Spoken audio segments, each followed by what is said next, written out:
नमस्कार दोस्तों, स्वागत है आप सभी का हमारे YouTube चैनल सनातनी दिव्य ज्ञान में। दोस्तों, आज हम श्री रामचरितमानस के एक ऐसे रहस्य के बारे में बताने जा रहे हैं जिसके बारे में लोग बहुत कम जानते हैं। दोस्तों, अगर आपने एक बार भी इस रहस्य के बारे में जान लिया और इस रहस्य का प्रयोग श्रद्धापूर्वक कर लिया तो भगवान श्री राम आपकी सभी मनोकामनाएं और सभी इच्छाएं चुटकी में पूरी कर देंगे। दोस्तों, हमारे पास ये श्री रामचरितमानस है। जय श्री राम।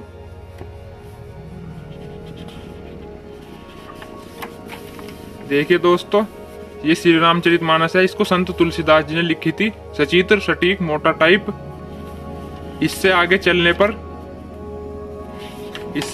पर यह विषय सूची है।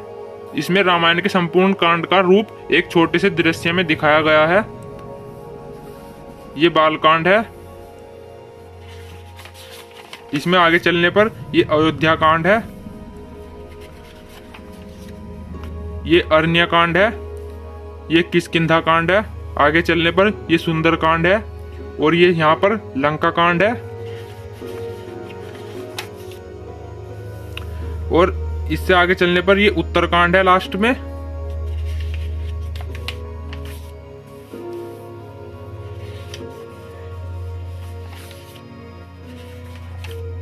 दोस्तों, ये संत तुलसीदास जी है। इन्होंने ही श्री रामचरितमानस की रचना की थी और साथ में इन्होंने हनुमान चालीसा और बजरंग बाण की भी रचना की थी। दोस्तों, भगवान श्री राम और भगवान हनुमान जी ने संत तुलसीदास जी को साक्षात दर्शन दिए थे। तो चलिए दोस्तों, आगे चलते हैं।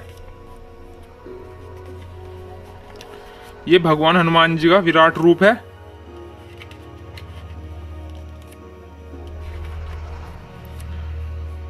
दोस्तों, यहाँ से श्री रामचरितमानस का प्रथम सोपान शुरू होता है। यहीं से बालकांड भी प्रारंभ हो रहा है। दोस्तों, अगर आपके पास श्री रामचरितमानस नहीं है तो बाजार से मंगवा लीजिए। लगभग आपको 400 रुपए की मिल जाएगी। तो चलिए दोस्तों, वीडियो को ज्यादा देरी न करते हुए जानते हैं उस रहस्य के बारे में जिसका प्रयोग करके आप ये जान सकते हैं कि भगवान का आशीर्वाद आप पर है या नहीं और भगवान हमारी इच्छाएं पूरी करेंगे या नहीं। तो चलिए दोस्तों, रामचरितमानस के सबसे पीछे जाकर वो रहस्य है। तो चलिए दोस्तों, हम दिखाते हैं हम आपको क्या है वो रहस्य।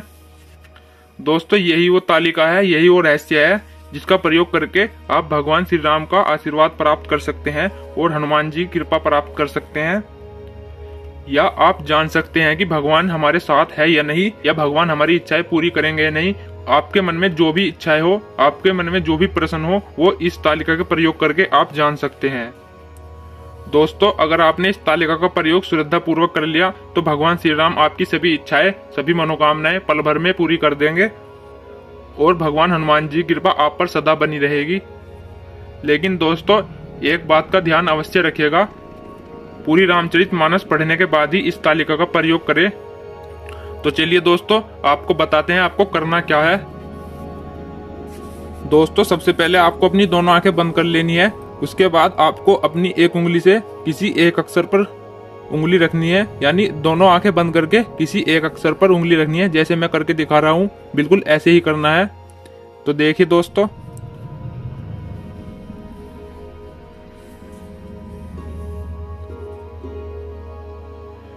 दोस्तों, मैंने यहाँ पर उंगली रख दिया है अपनी दोनों आंखें बंद करके। अब आंखें खोलनी है आपको। तो देखिए दोस्तों, मैंने यहाँ अपनी आंखें बंद करके यहाँ पर उंगली रखी है। तो देखते हैं दोस्तों कौन सा अक्षर आया है। दोस्तों, ये रे अक्षर आया है। आपको बिल्कुल ऐसे ही करना है। आपको अपनी दोनों आंखें बंद करके ऐसे ही किसी एक अक्षर पर उंगली रखनी है और उस अक्षर को देखना है क्या आया है। तो जैसे हमारा ये अक्षर रे आया है, अब आपको करना क्या है ये मैं आपको बताता हूँ। दोस्तों, जैसे ये रे आया है, आपको बिल्कुल ऐसे ही करना है। आपको दोनों आंखें बंद करके जो अक्षर आपका आया है उसको किसी नोटबुक में नोट कर लेना है। जैसे हमारा ये रे आया है, हमने एक कॉपी में नोट कर लिया है इसे। ऐसे ही आपको इस रे को या आपका जो अक्षर आया है उसे एक कॉपी में नोट कर लीजिएगा। इसके बाद आपको करना क्या है ये मैं आपको बताता हूँ। जैसे ही रे के आगे हो है, यहाँ से आपको 9 अक्षर की गिनती करनी है। जैसे मैं आपको करके दिखाता हूँ ऐसे ही करना है बिल्कुल। जैसे पहले नंबर पर हो है, दूसरे नंबर पर स है, तीसरे नंबर पर स है, चौथे नंबर पर नी है, पांचवें नंबर पर तय है, छठे नंबर पर र है, 7वें नंबर पर त है, 8वें नंबर पर र है और 9वें नंबर पर स है। देखिए दोस्तों, ये 9वें नंबर पर स आया है, इसको भी आपको उस नोटबुक में उस रे के आगे नोट कर लेना है। इसके बाद फिर से आपको इस अक्षर से एक अक्षर आगे यहाँ से फिर से 9 अक्षर गिनने हैं। जैसे मैं गिन के दिखाता हूँ, 1 2 3 4 5 6 7 8 9। देखिए जैसे जैसे इस से आया है, इसको आपको फिर से लिख लेना है। दोस्तों, आपको फिर से आगे के 9 अक्षर की गिनती करनी है। जैसे मैं कर रहा हूं ऐसे ही करना है बिल्कुल। 1 2 3 4 5 6 7 8 9। ये जैसे मी आया है, इसको भी आपको उन अक्षर के आगे कॉपी में नोट कर लेना है। फिर से 9 अक्षर गिनने हैं। 1 2 3 4 5 6 7 8 9। इसको भी नोट कर लेना है। 1 2 3 4 5 6 7 8 9। इसको भी नोट कर लेना है। इस रे को भी नोट कर लेना है दोस्तों। फिर से गिनती करनी है दोस्तों। 1 2 3 4 5 6 7 8 9। इस नया को लिख लेना है दोस्तों। ये नया आया है, इससे आगे फिर गिनती करनी है आपको। 1 2 3 4 5 6 7 8 9। ये स आया है, इस स को भी लिख लेना है आपको। 1 2 3 4 5 6 7 8 9। इस नमू को भी लिख लेना है। 1 2 3 4 5 6 7 8 9। इस ख को लिख लेना है। 1 2 3 4 5 6 7 8 9। इस ध को भी लिख लेना है। 1 2 3 4 5 6 7 8 9। इस री को भी लिख लेना है दोस्तों। 1 2 3 4 5 6 7 8 9। इस क को लिख लेना है दोस्तों। 1 2 3 4 5 6 7 8 9। इसको भी लिख लेना है, डंडा सा इसको भी लिख लेना है दोस्तों। 1 2 3 4 5 6 7 8 9। इसको भी लिख लेना है। हूं को लिख लेना है दोस्तों। 1 2 3 4 5 6 7 8 9। इस नया को लिख लेना है। 1 2 3 4 5 6 7 8 9। इस धी को लिख लेना है दोस्तों। 1 2 3 4 5 6 7 8 9। इस रा को भी लिख लेना है दोस्तों। फिर से 9 गिनती करनी है। 1 2 3 4 5 6 7 8 9। इस बै को लिख लेना है दोस्तों। 1 2 3 4 5 6 7 8 9। इस रू को लिख लेना है। 1 2 3 4 5 6 7 8 9। इस न्या को लिख लेना है। 1 2 3 4 5 6 7 8 9। इस कू को लिख लेना है दोस्तों। 1 2 3 4 5 6 7 8 9। इस बे को भी लिख लेना है दोस्तों। 1 2 3 4 5 6 7 8 9। इसको रै को लिख लेना है दोस्तों। 1 2 3 4 5 6 7 8 9। इसको भी लिख लेना है। सू को भी लिख लेना है दोस्तों। 1 2 3 4 5 6 7 8 9। दोस्तों ये रै आ गया है। हम घूम फिर कर इस रै पे ही आ गए हैं दोस्तों। इस रै को भी आपको लिख लेना है। आपको बिल्कुल जहाँ से आपने आंख बंद करके जो अक्षर चुना था उस अक्षर से एक अक्षर आगे हर 9 अक्षर गिनकर आपको इसी अक्षर पर आना है। अगर आप इस अक्षर पर नहीं आए हैं तो आपकी गिनती में भूल हो चुकी है, आपको दोबारा गिनती करनी चाहिए। पर आपको इसी अक्षर पर आना है, तभी आपकी प्रयोग सफल हो पाएगा। दोस्तों अब आपको करना क्या है ये मैं आपको बताता हूँ। अब आपके जो अक्षर है उनकी जो पंक्ति बनी है वो इस प्रकार बनी है। देखिए दोस्तों, इस प्रकार वो पंक्ति बन चुकी है। अब आपको करना क्या है मैं आपको बताता हूँ। दोस्तों अब आपको अगले पेज पर आ जाना है। दोस्तों ये दोहे दिख रहे हैं आपको। 1 2 3 4 5 6 7 8 दोहे हैं। अब आपको अपनी जो पंक्ति आई है, जो अक्षरों की पंक्ति आई है, उन पंक्ति को इन 8 दोहे में मिला के देखना है। वो पंक्ति कौन से दोहे में समाहित है आपको ये देखना है। तो देखिए दोस्तों मैं आपको करके दिखाता हूँ। आपको ये रे अक्षर को देखना है इन दोहे में। ये जैसे रे अक्षर आया है मेरा, आपका जो भी अक्षर आया है आपको करना क्या है, उस अक्षर को इन दोहे में मिला के देखना है कौन से दोहे में है। जैसे मैं करके दिखा रहा हूँ ऐसे ही करना बिल्कुल। जैसे ये रे है, इस अक्षर इस दोहे में देखना है रे कहाँ पर आ रहा है। इसमें नहीं आ रहा है दोस्तों, ना इसमें आ रहा है ये, इसमें देखते हैं, इसमें भी नहीं आ रहा है,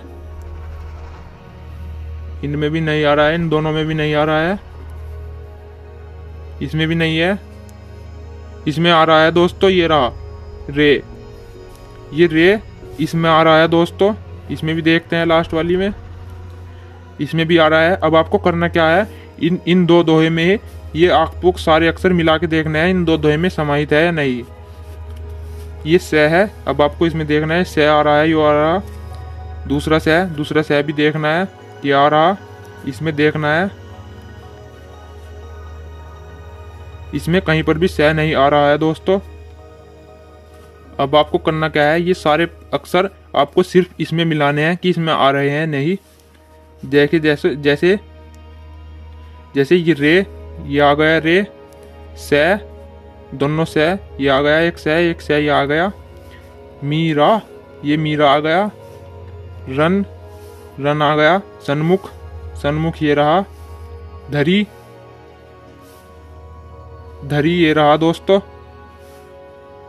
काहू ये रहा, न धीरा ये रहा दोस्तों, बरुण ये रहा दोस्तों, कुबेर ये रहा दोस्तों। अब आपको करना क्या है, मैं आपको बता रहा हूँ। जैसे ये दोहा आया है आपके उन अक्षरों से, ये दोहा मिल गया है बिल्कुल, ये समाहित है, वे सारे अक्षर इस दोहे में समाहित है। अब आपको करना क्या है, इस दोहे का अर्थ देखना है क्या है। यह चौपाई लंका कांड में रावण की मृत्यु के पश्चात मंदोदरी के विलाप के प्रसंग में है। फल, कार्य पूर्ण होने में संदेह है। दोस्तों आपने जो भी इच्छा बोली है, आपने जो इच्छा भगवान को याद करके बोली है, वो आपकी पूरी नहीं होने वाली है, क्योंकि कार्य पूर्ण होने में संदेह है।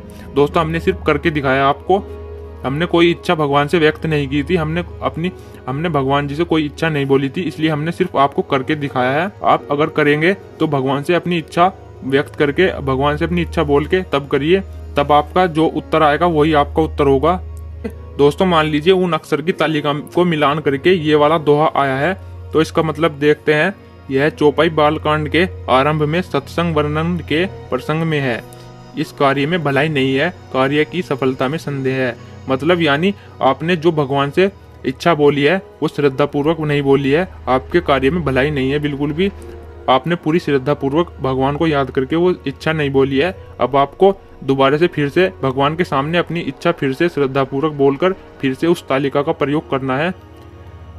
और जब आप दोबारा इस तालिका का प्रयोग करेंगे और मान लीजिए आपकी ये वाला दोहा आ गया, तो आपको देखना है इसका क्या मतलब है।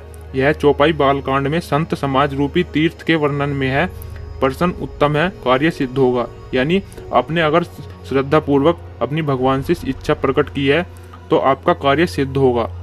आप श्रद्धा पूर्वक भगवान से अपनी इच्छा प्रकट करेंगे तो भगवान आपको एक अच्छा दोहा दे देंगे। अगर आप श्रद्धा पूर्वक इसका प्रयोग करेंगे तो आपका कार्य सिद्ध होगा। दोस्तों इस बात का ध्यान जरूर रखें, आपको ये पूरी रामचरितमानस पढ़कर ही इसका प्रयोग करना है। अगर आप इस पूरी रामचरितमानस को नहीं पढ़ेंगे तो आपका कुछ भी दोहा आ जाएगा और आप वहम में पड़ जाएंगे। इसलिए आप पूरी रामचरितमानस पढ़ के ही इसका प्रयोग करें। दोस्तों यही वो रहस्य है जिसका प्रयोग करके आप भगवान का आशीर्वाद प्राप्त कर सकते हैं, जान सकते हैं कि भगवान आपके साथ है, भगवान हमारे से क्या करवाना चाहते हैं, भगवान की कृपा हमारे ऊपर है या नहीं। उम्मीद करते हैं आपको समझ आया होगा। अगर फिर भी समझ ना आया तो फिर से बता रहा हूँ। दोस्तों आंख बंद करके कोई एक अक्षर पर उंगली रखनी है, फिर जैसे ये मान लिया यह है, इससे एक अक्षर आगे से आपको 9 अक्षर गिनने हैं। फिर जो मान लीजिए जैसे ये आ गया है 9 अक्षर बाद, फिर आपको 9 अक्षर गिनने हैं और घूम फिर कर फिर आपको इसी रैप पर आ जाना है जो आपने आंख बंद कर जो आपने जिस अक्षर पर आपने उंगली रखी थी, घूम फिर कर उसी पर आ जाना है। फिर आपके जो अक्षर आए हैं उनको इस तरीके से लिख लेना है, किसी बुक में किसी कॉपी में इस तरीके से लिख लेना है। फिर आपको इन अक्षर को इन 8 दोहे में देखना है कि कौन से दोहे में ये समाहित है। फिर आप जान सकते हैं कि भगवान की कृपा आप पर है या नहीं। दोस्तों इसका प्रयोग आप पूरी रामचरितमानस पढ़ के ही करें, तभी आपको सफलता मिलेगी, क्योंकि संघर्ष करने पर ही सफलता मिलती है। तो चलिए दोस्तों अगर आपको कुछ समझ नहीं आया तो ये हिंदी में जो लिखा है इसको आप पूरा पढ़ लीजिएगा, यहाँ तक इसमें सब लिखा है। और फिर भी अगर कुछ समझ ना आए तो हमें कमेंट करके जरूर बताइएगा। तो चलिए दोस्तों आज के लिए इतना ही। उम्मीद करते हैं आपको ये वीडियो समझ आई होगी। दोस्तों वीडियो अच्छा लगा हो तो वीडियो को लाइक करें, शेयर करें और हमारे चैनल को सब्सक्राइब जरूर करें। जय श्री राम, जय बालाजी महाराज।